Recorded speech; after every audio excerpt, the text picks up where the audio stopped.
introduce in a minute, but shall we first, before you all sit down, maybe we should start with the Pledge of Allegiance. Everyone, join us, please. To the flag of the United States of America and to the republic for which it stands, one nation, under God, indivisible, with liberty and justice for all. Very good, thank you. So, we had some very sad news this afternoon. Some of you already know, but for those of you who do not, the very wonderful town resident and friend to all of us, George Sylvester, passed away this afternoon. We're all heartbroken. Many people are. He was such a good friend and such a staunch supporter of everything in the town, and he really made a difference to a lot of us. So, if we could all just have a moment to think on our friend George, please.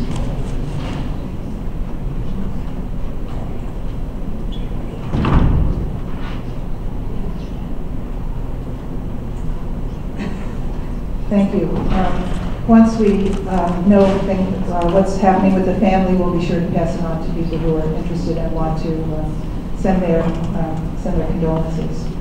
So tonight we're going to start with a presentation by one of our town residents. His name is Brandon Kirby. He lives over here on Edwards, and he's a junior at Oxbridge School in West Palm Beach. And he's done a service for the town, and he'd like to tell you about it. So Brandon, can you join us, please?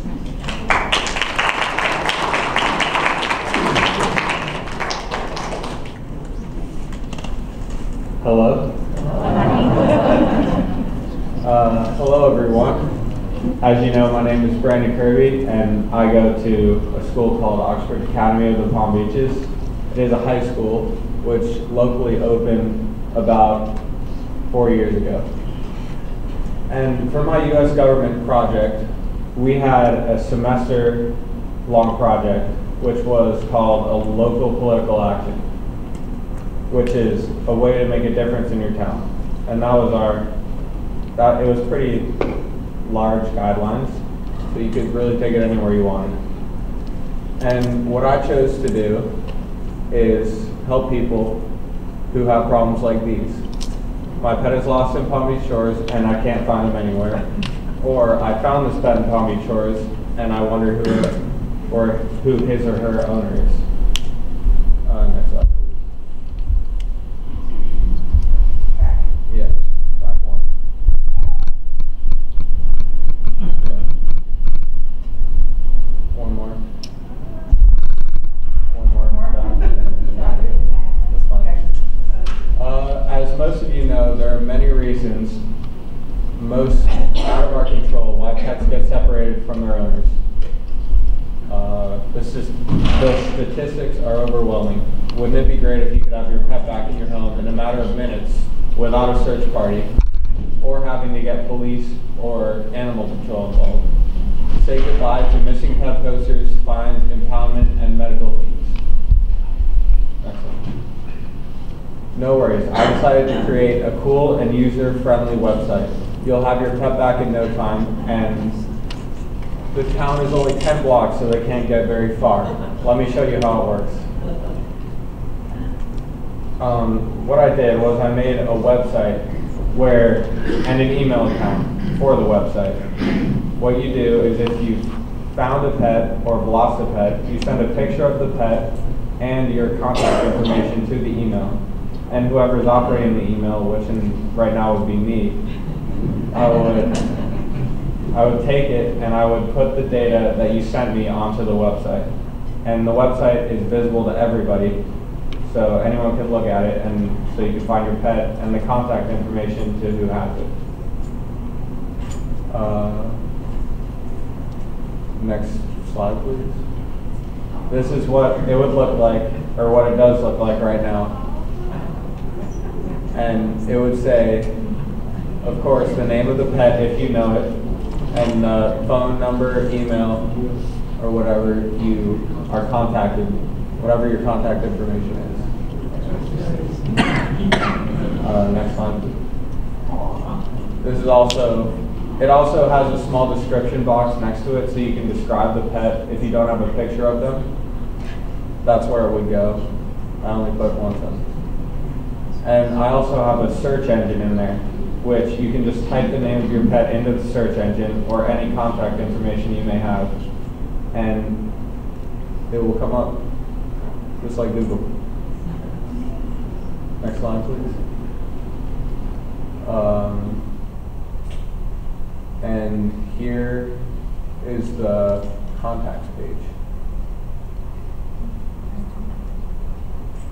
That's all.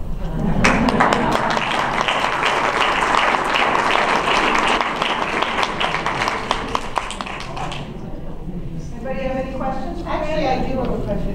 Is there a link from the Palm Beach Shores homepage? I think there should be. There should be. Yeah, if there is.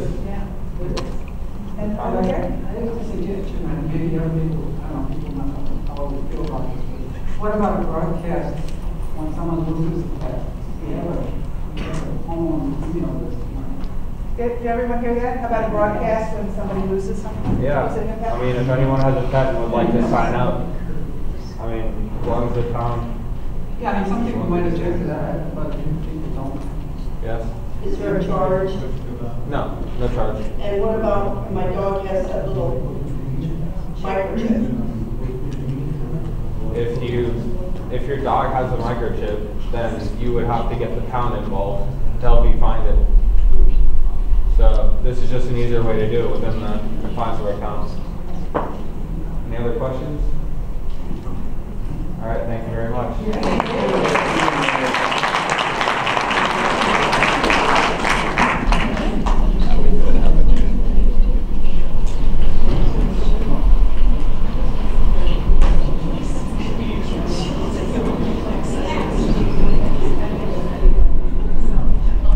Okay, thank you, Brandon. It's great public service. A lot of the kids have to do community service now in order to graduate, so we're glad that you chose to help us. Okay, so next I'm going to introduce the mayor, John Workman, and he's going to get started with the discussion on underground utilities. Thank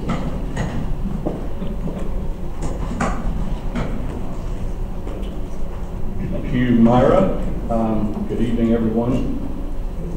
So many of you were here for last month's meeting, which was a great opportunity for our community to hear from Mayor Dan Comerford of Jupiter Inlet Colony. Mayor Comerford served as mayor and led his community through the transition of converting all of their overhead utilities, again, power, phone, internet, what have you, to underground successfully. And so it was a good opportunity to hear from an elected official as to the impacts and logistics of such a project. Tonight we have the privilege of hearing from the man that would potentially serve as the project manager for our town, Mr. Danny Brannon. So before I turn it over to him, allow him to give a 5 to 10 minute, 15-minute overview of the project from start to finish, and then we'll open it up for a time of Q&A. And then following the commission at this point, following tonight's discussion, we need to have some more focused discussions on the finance component of this project. And then I will take all of the facts from Mayor Comerford, from Danny, and from the finance, and put those into a document that we'll post online and email out a fact document and generally an overview of the financial dynamics of this project. So all of that information is coming, and we'll allow you to have that and more than likely review over the summer months before we make any decision going forward. So let me just give you a quick background. Brannon and Gillespie LLC was founded in December of 2001. The firm has two members, Danny P. Brannon, who's with us this evening, and James S. Gillespie.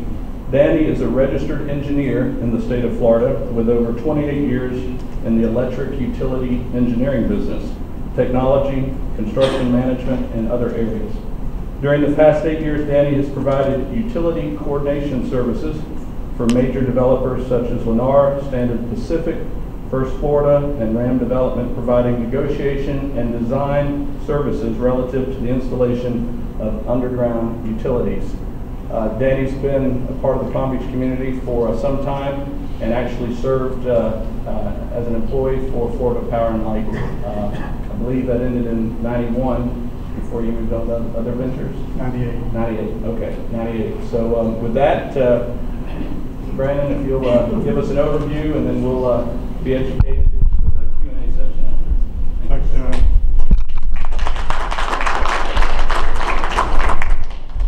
And if you believe all that, I've got a bridge for sale. We've met with the town twice in commission meetings, but it's clear to see tonight that a lot of you have not heard too much of this before because the commission meeting attendance is not quite this robust. So it's good to see you out here. In 1998, I lived in Florida Carolina for 25 years and went to work for Entergy in New Orleans for 4 years and came back and opened up a consulting business.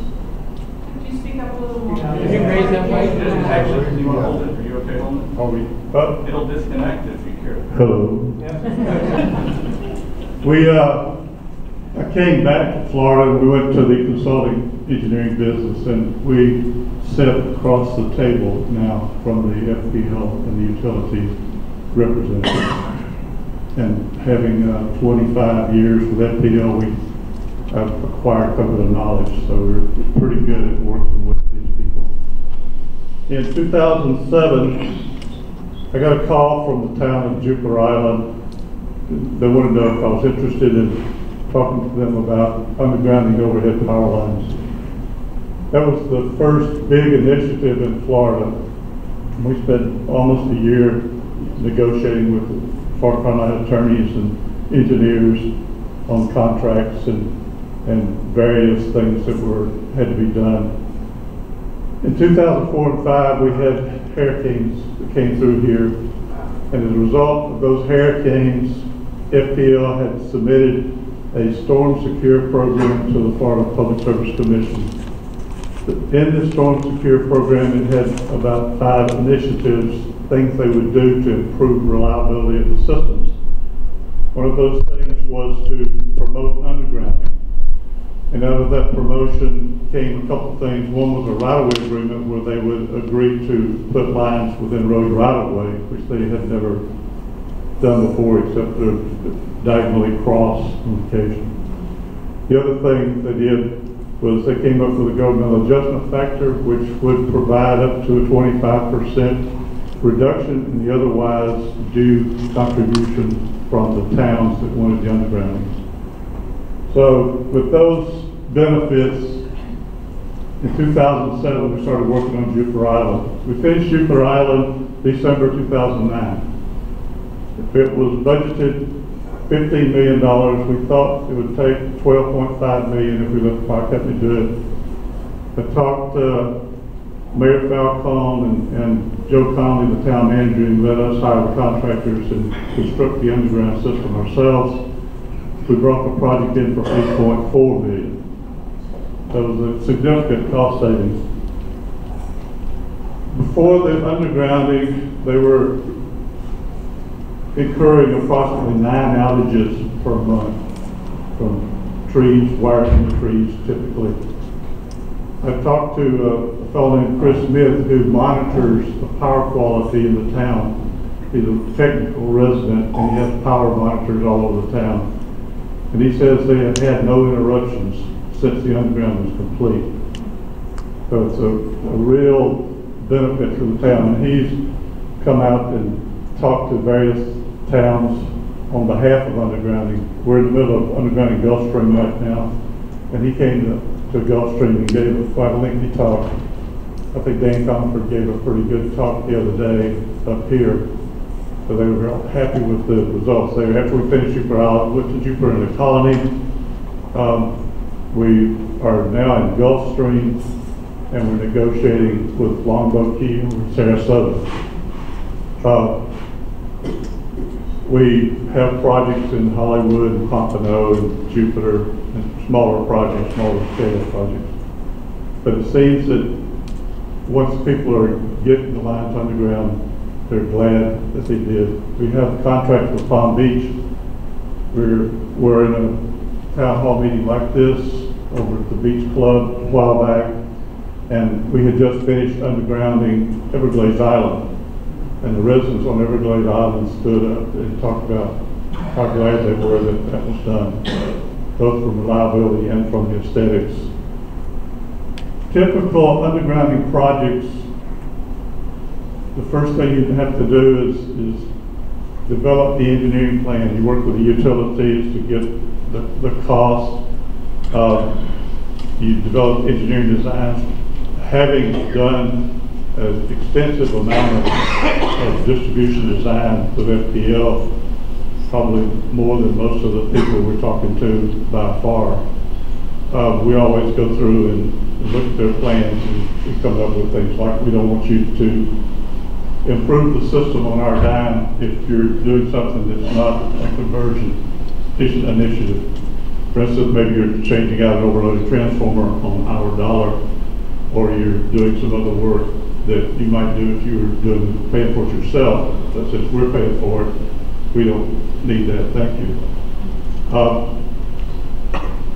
Once the designs are done, we usually go through procurement. We bid out to work to multiple contractors. We work with a lot of different contractors. We're pretty familiar with most of them that will come to the table.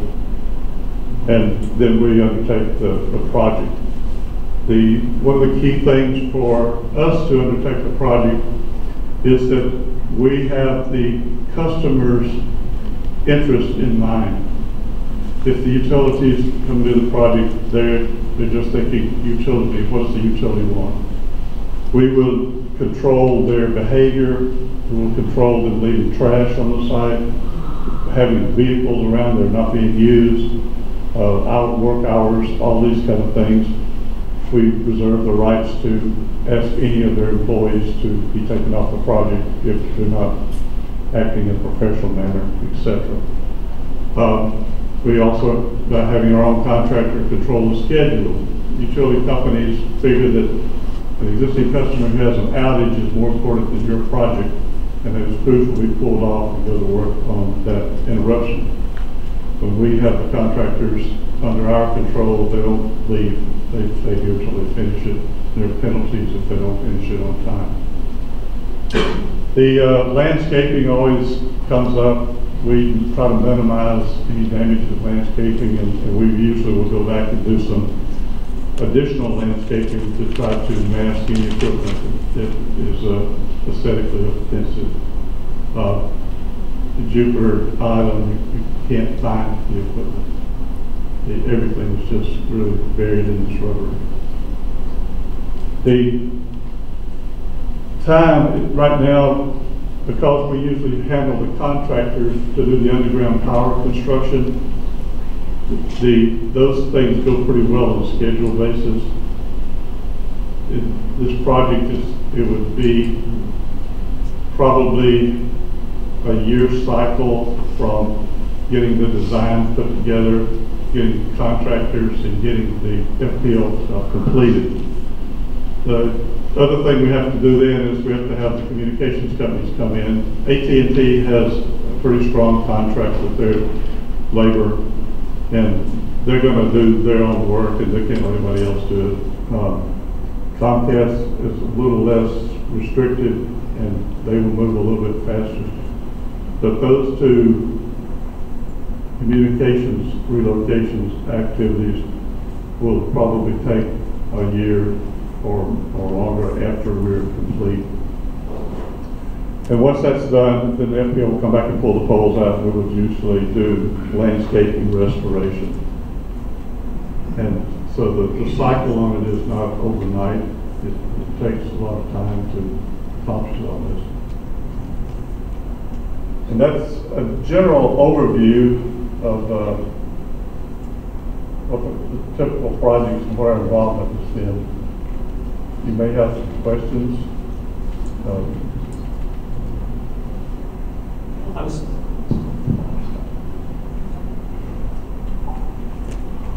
I'm assuming the overhead lines are in place and are used and only removed once the underground communications and cables are underground communications and electric are off and running.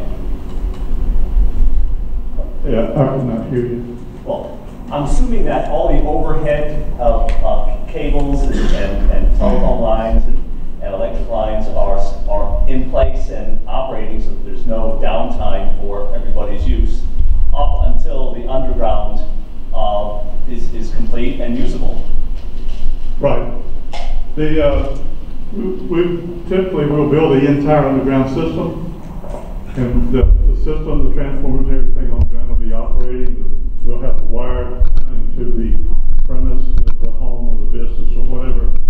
And usually the cutover, when you disconnect the overhead and connect up the underground, it's usually less than 4 hours. Frequently, they will tell the customers that, give us a 4-hour window, but usually it's about 2 hours, and you're switched over. And where are the undergrounds going to be positioned, in the roads or near where they are now behind everyone's homes? The Florida Power & Light has a policy of not installing any underground access points that are not accessible to vehicles, so they have to be front lot distribution. So the lines would typically be in the road. The transformers would be either in the road or adjacent to the road.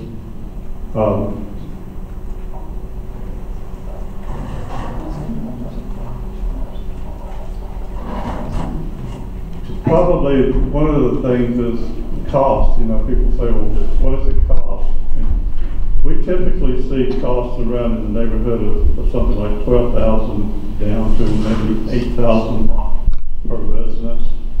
It all varies depending on the mixture of the properties in the community. In Jupiter Island, it was $16,000, but they have gigantic lots. And so if you're looking at a standard lot, certainly the normal lots are much smaller and the density is much higher. So I think in Jupiter Inlet Colony it was around 10, I think a little bit less than 10 per residence. Hi. So having the new utility lines run into the front is kind of news. I was at least under the impression it was going to stay in the back where the utilities are now. Fine. How does that affect the line that gets run to our house? I know I personally have a box in the back. So how is that going to affect my lawn, my property? How do you dig through? What damage do I incur? And where does it attach to my house? The line will be run from the front, typically along the side of the lot line, and go around and come into the meter. The installation will either be a directional bore or a hand dig almost all the time. If they're hand digging it, they can open a trench up and lay the sod out on plastic or something. And then when they get the pipe in, they'll run pipe for all three of the communications, the two communications and the power. And then they will put everything back and put the sod back when they're done. So it's not that drastic an impact. We have to watch out for things like drain fields and things like that. We'll locate those and work around those. So then it reconnects right to my meter? Pardon? Now you will connect it to my meter in the back? We will do the connections all the way to the meter. Okay, we have a question here in the back. Typically the utilities, right here. Typically the utilities, currently if there's an outage, the repairs and restoration are done at their cost. So by burying the lines, it's good news for us in theory because there are less outages, but it's also good news for them because their costs go way down in terms of outage management, maintenance, etc. How do you share the costs between the total costs between FP&L and the residents of Palm Beach Shores? Because there's a trade-off there, and they should obviously be participating in the overall cost of the underground.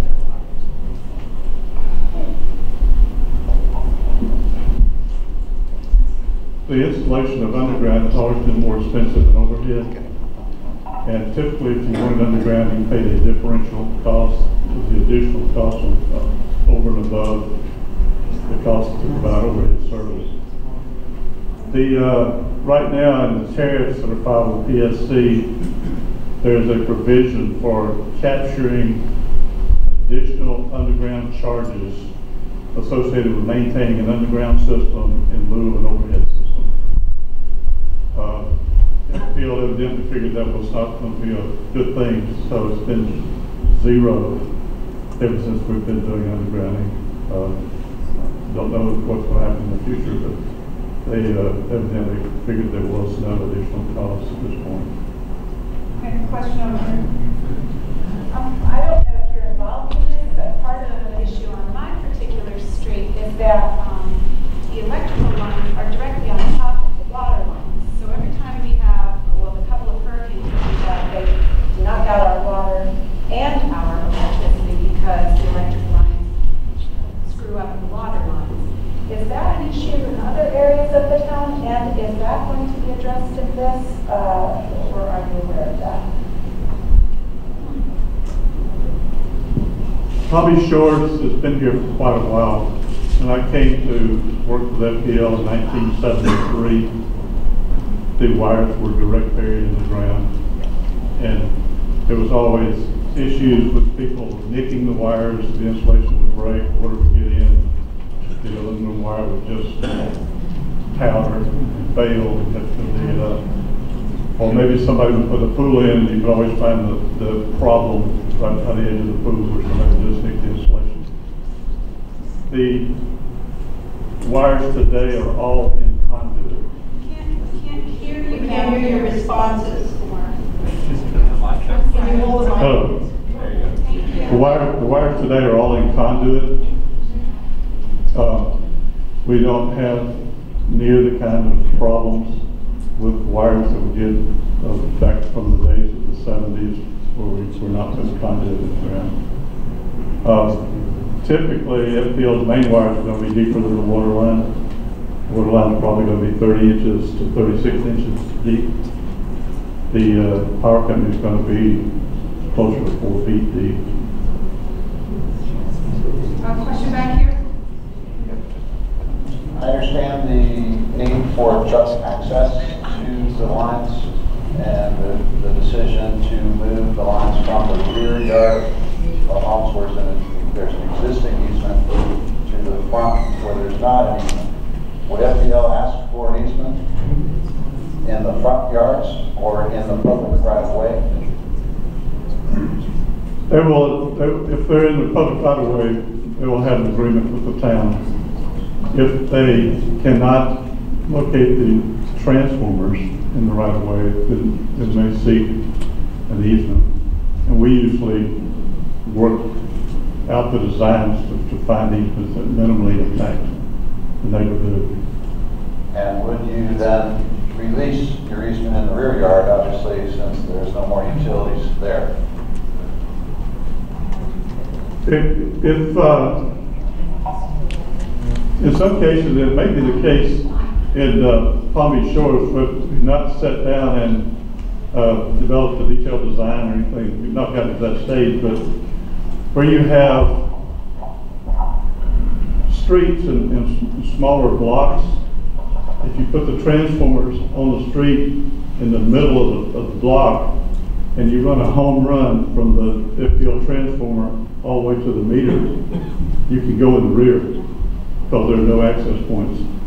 In Jupiter Island, we did a lot of the houses up close to the public safety building along Gomez like this, and it was easy to do.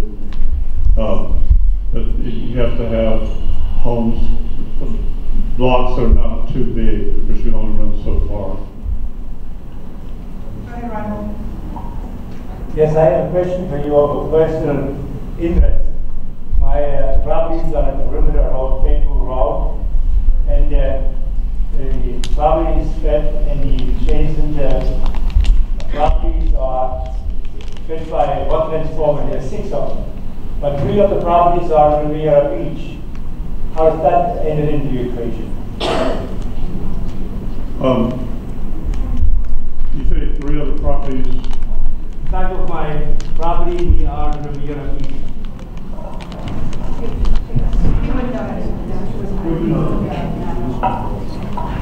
we have split properties. Some of our Properties are half properties Riviera share. and half Palm Beach Oh. Shore, so we have to, have you ever encountered that scenario?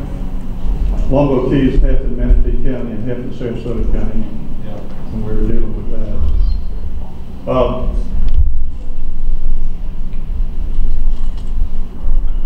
Typically speaking, the projects are limited to the municipality that's funding the project.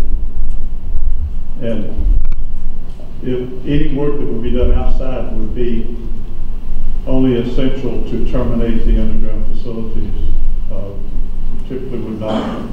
If the poles are in the rear, or let's say that the street in the front is, on one side is Palm Beach Shores, the other side is Riviera Beach, and there's a pole line out there that's on the shore side, then we would probably look at seeing what kind of accommodation we could do, whether it was cheaper rather than putting poles across the street and running underground and up the pole and continuing, or just running underground all the way to the house, whichever was cheaper. We usually work on accommodations like that to try to provide the most cost-effective and the most acceptable solution to the town. Do you have a question out here? Yeah, about 15 years ago, with the utility development, and FPNL at that time was encouraging us to use the easements behind the homes. They pointed out that the poles that were there have one transformer for 4 homes, and they're already wired a lot of them underground to that particular location, and that putting in a transformer where the poles are would be the cheapest and easiest way to do it. Yeah, that was the process for years and years and years until the current management came in and they changed several things, and one of them is front access. Street lights, for instance, they will not place street lights on any street that's not a named street because they won't be able to ride a FPL truck, get to it in the middle of the night and work on it. They won't put a street light behind a parking space because the truck can't get to it if somebody's parked there. So they've really changed their construction policies significantly. In this past November, they started capitalizing transformers on these projects. Typical price for a pad-mounted transformer is going to be somewhere around $2,500 to $3,000. They used to capitalize them when they came into inventory. So if they were sitting in the materials warehouse, they were already on the books as paying in service. So they didn't add to the project cost. Now they're charging them out to the projects. So there's been several changes.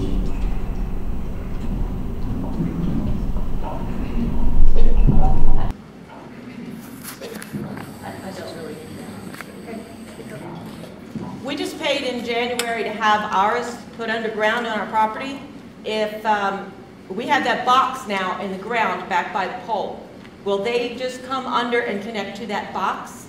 Or will they have to come in and just go directly to our meter? This is a little different for us. And is there any kind of financial difference between that and a house that hasn't had anything done? What we typically do when we do non-ad valorem special taxing district type projects, we will develop a assessment methodology that will pass the cost out to each individual property owner. And if you have existing underground, then you get credit for that because you've already paid. And some of it may be just an underground service from a pole, which sounds like you have a handhold at the base of the pole and they run underground to your house. Right. Other ones that we would have might be that they have pad mounts and underground primary cable on the street or something like that. We run into those. Longboat Key is probably 50% underground already. So it's a big issue with those people that have paid those dollars already, that they should be getting credit for having already borne that cost.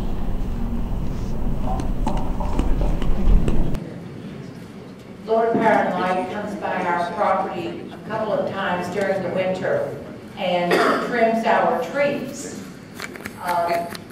Now, with the advent of underground utilities and them not having to trim the trees, will there be an allowance for that since they will not be adhering, not having that cost? Maintenance. Well, we hope there'll be an allowance in our electric rates from the power company that we'll have less O&M expenses that we're having to carry on our electric bills, but that's about the extent of where you'll see it. Project cost assessed to each individual residence as per their frontage foot, or was it amortized or divided equally over all residents? Does it make a difference as to your frontage foot of your residence? Frontage foot is a pretty typical non-ad valorem assessment methodology for water system installations, but it doesn't work well for overhead line conversion projects. We do a similar assessment methodology, but it's not frontage foot. It's generally it's property size driven, and they vary a little bit from location to location depending on what kind of properties are involved and what the mixes are of properties. In Jupiter Island was the only project that we have had anything to do with that was funded by ad valorem taxes. And the reason that it was funded by ad valorem taxes was that it was essentially all large lot residential properties. They have a town hall, and they have a police station, and they have a club. But predominantly, the whole town is large estate type properties, and the residents there just wanted it on the ad valorem basis. Ad valorem is an adder to your general tax. All the others have done special assessment methodologies that we've developed, and they are predominantly driven by your property size. So if you have a standard, we'll call it standard size, single family residential lot, then all those people that have those that have a overhead power line adjacent to or on their property are going to have the same assessment. And condominiums, so there'd be multiple places with one fee going into the building, how would that be assessed normally? The condominiums typically see a per unit reduction because they have many small pieces of property, if you will, each unit on a given piece of property. So in both the Palm Beach and the Gulfstream assessment methodologies, they have reduced assessments. Going back to the question about Bamboo Road. I'm on Bamboo Road, and what I understood was that I will still have a pole and wires because of my back neighbors, and I'm going to be paying just like everybody else. Is that what I understand? I don't think so, but I would have to look at it to give you an opinion. So I guess we need to know that before we really make our final conclusion. Yes, are the poles in the town? They're in the back. Are they? They're in the rear? So is the property boundary the rear lot line? Roads doesn't lead to my question. Middle of the lot.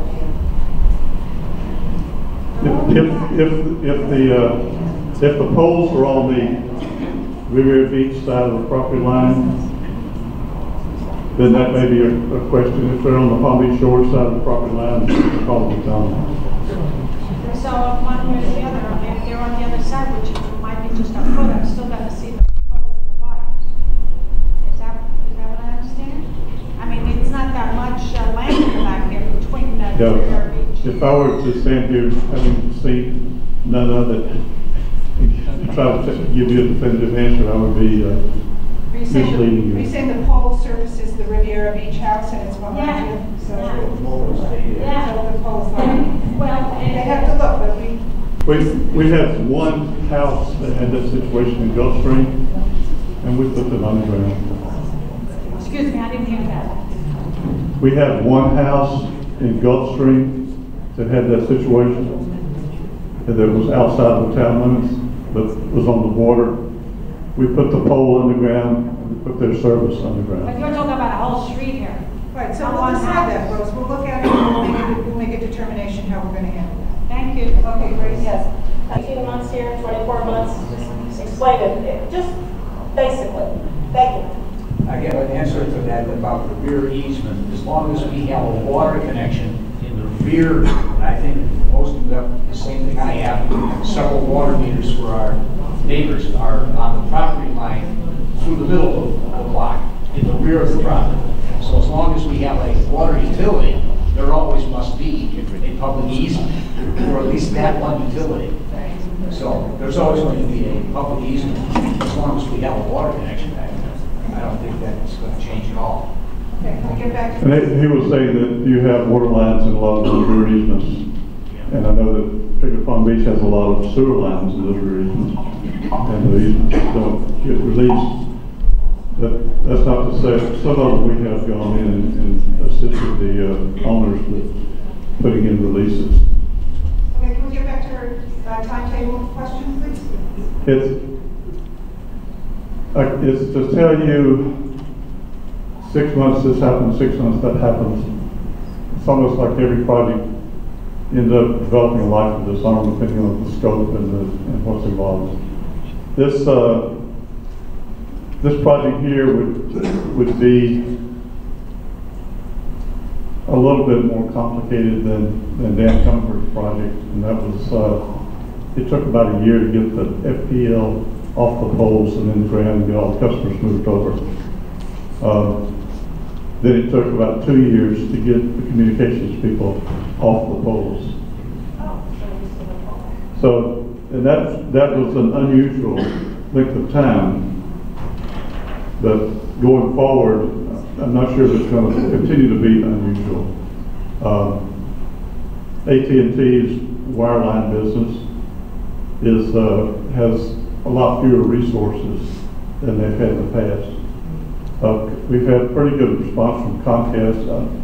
I think they picked up the Adelphia system here. Getting the FPL underground installed is not a problem, but FPL will not remove the poles and the overhead wires until the communications companies are off the poles. So it can be a lengthy process. One more question here? Yes. I have a 4-unit rental business, commercial. I have 4 meters. So am I paying by the meter or am I paying by the individual run 2 meters? Are you paying? If done by special assessment methodology, if we did go to the special assessment, 4 meters on the said property, is he paying by the meter or by the property? In terms of how they do that form? The property next door has 8 meters for 8 apartments. And when I talk to them, if we're talking about $10,000 or $15,000 a piece, we're all going to go broke. Typically what I've seen is there has been some of the assessment methodologies you have paid by the service lateral. If you have 4 meters, you probably have them in 1 meter bank. Yes. And you have 1 service lateral for that meter bank. And they have to be turned upside down now because the electric's coming in from the bottom instead of from the top. Is that correct? And the on-off switch boxes that set below, they will have to be relocated as well. Not necessarily. We've done several things to deal with that. I guess the most expensive thing would be to replace the meter can and put an underground meter can in, take the overhead one out. Sometimes you can come in from the end and run your electric wires in from the end. Sometimes you can come up and down into it. We usually look at what's the most cost-effective means of doing that. But on our project, we typically do all the conversion work all the way to the electric meters. More over here. One question. You mentioned outages at some of the other towns that you've been involved in. Do we have a sense of where our outages are here at this point? Oh, you what? How many outages? You mentioned not like 9 a month or something in Palm Beach or power outages pre the conversion. Yeah, I do not know what your interruption history is here. So that would obviously be relevant to making a decision. Right, so you have to understand, Danny is not, his services have not been retained by the town. We have not paid him to date. He's done all of this out of the volunteer capacity at this point, just to educate us on the issue. So if we move forward with this, we would retain this, and we could do, or we could gather that information prior, of which I'll gather that information and put it into the briefing document that'll be made public in a Q&A format. I think we'd all like to, I mean, if everybody said, if I heard we're not having outages, I'd say, oh, it's nice. Right. Oh, it's certainly, the whole project's a nice to have. Yes, absolutely. I mean, you can argue safety, you can argue the storm event, but there's a huge chunk of it is, it's a nice to have component from the aesthetic standpoint, and then the storm hardening. And, you know, there's no such thing as a free lunch. So that's what the town has to decide if they're willing to make that investment.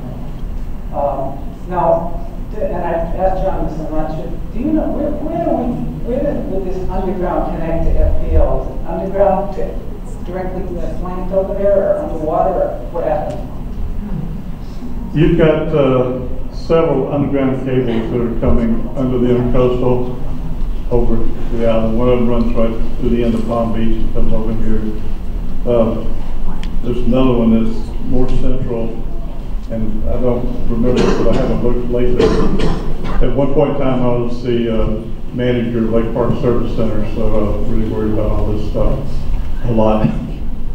But I haven't looked at it in a while. But I know that we have a contract with Palm Beach, and as part of that contract, we're looking into conversions, how those conversions interacted with the underground cables that feed the islands.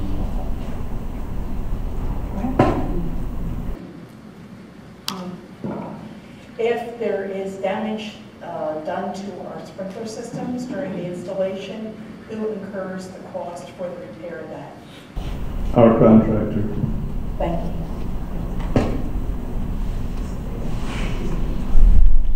I would like to say one thing. We're sitting and having conversations about Jupiter Island and the size of Jupiter Island versus the amount of money that they spent to have this done. Jupiter Island, okay, I'm talking about the size of Jupiter Island versus the size of the 10 blocks of Palm Beach Shores. The cost on Jupiter Island would be far more than what it would cost here on Palm Beach Shores because of the size of the lots, the size of the amount of coverage for 10 blocks versus 3 or 4 miles or 5 miles, whatever Jupiter Island is. It would be like equivalent to doing the whole island as opposed to just the Palm Beach Shores. Yeah, I think the project here is and not having really looked at it very closely, I know that Jupiter Inlet Colony was like $3 million. We budgeted, we got in for 2.6 million.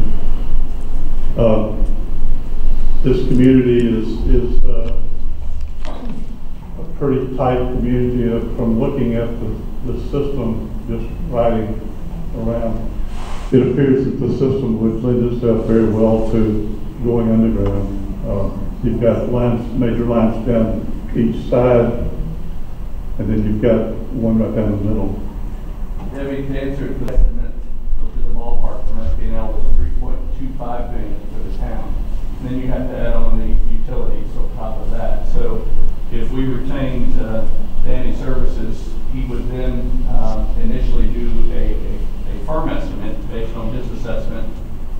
based on a 3.25 million ballpark, Danny's kind of estimated between 4 to 4.5 million for the total project. And then the financing vehicle would determine if we do that over 10 years, 15 years, or 20 years, and we'll answer the finance details next public meeting.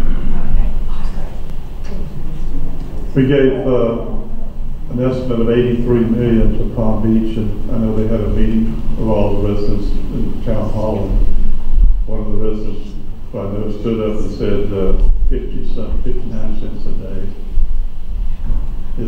Once you amortize it over a long period of time, it turns out that most of the realtors tell us that the property values go up more. Are there any places that you have done already or talked about before have had like the money for this to go on? In other words, so much of it, a certain percentage to go on our electric bills, so everybody who has a meter has to pay instead of assessing your property taxes? No. It might be more beneficial for us. The power company does not have any contracts that I know of that do that. Where they put it underground, they actually expect to be paid out front. You have another question?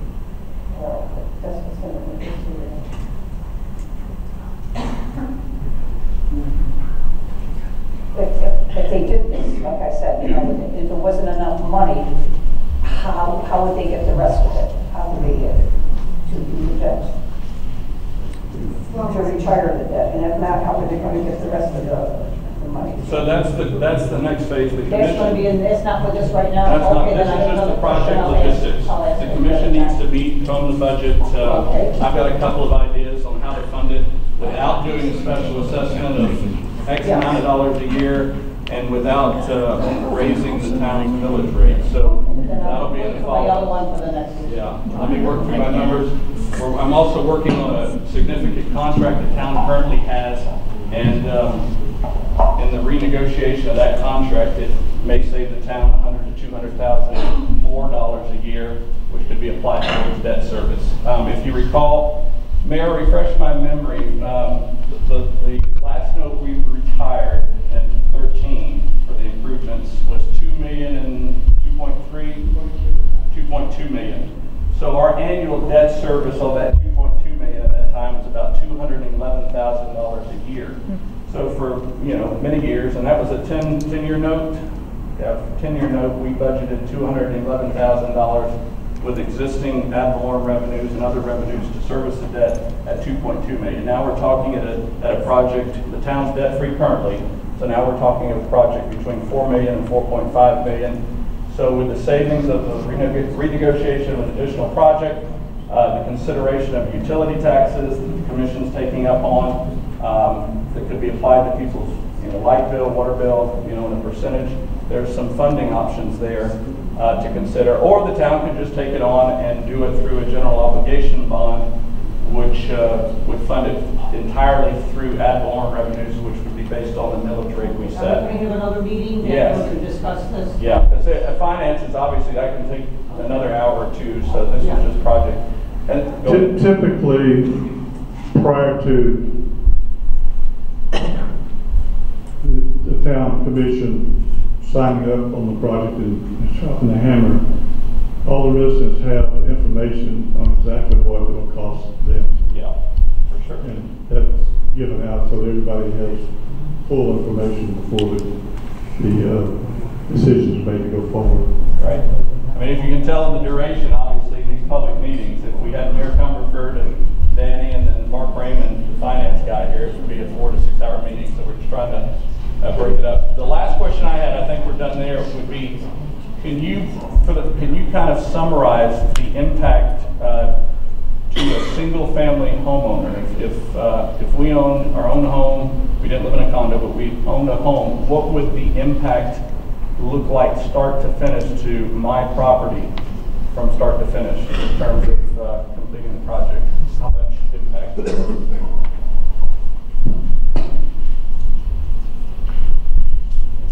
Directional board crews that usually bury these lines. They put the conduits in so the wires can be pulled through the ground.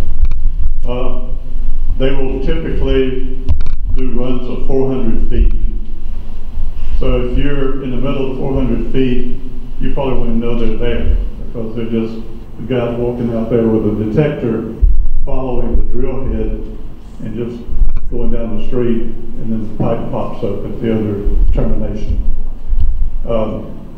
If you have to have wires running to your house, then they will put hangers on your door to tell you they're going to come in the next couple of days and put underground pipes into your meter can.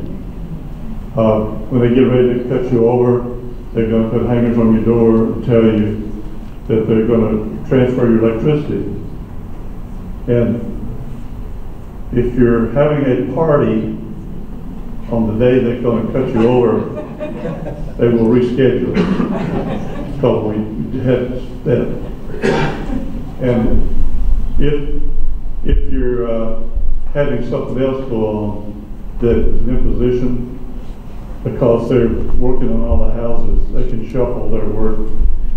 So we require that they accommodate the residents, that they're there at the bidding of the residents, doing work for the residents, and the residents are paid their bills, so they will accommodate wherever possible.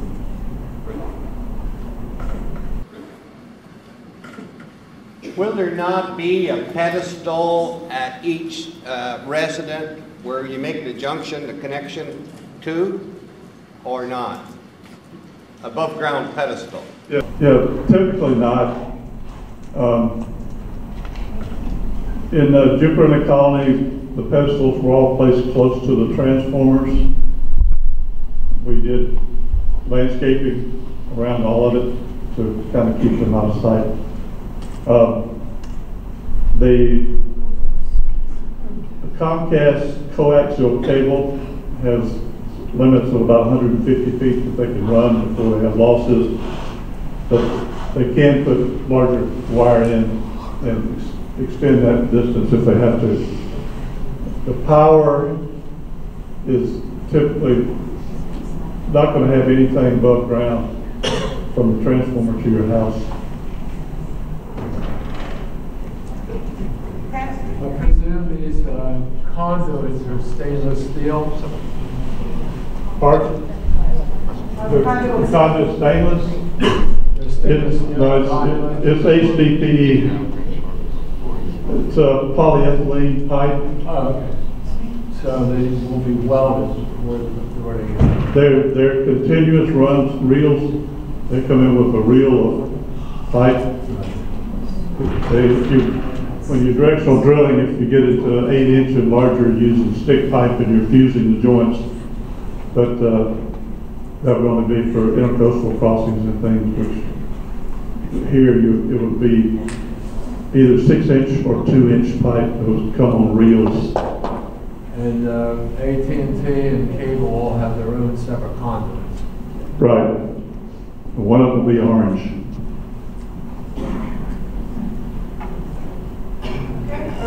Are we back up? Yeah, we're done. Good luck.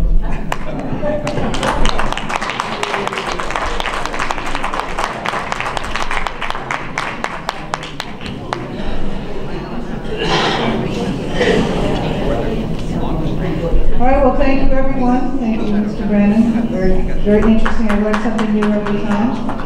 We have some snacks from Two Drunken Goats over here, and I hope you all did as I asked and brought your checkbook so you can buy your tickets to the Spring Fling. It's going to be a lot of fun this year. So please see LB or me or one of the other members of the board. Okay, thank you, everyone.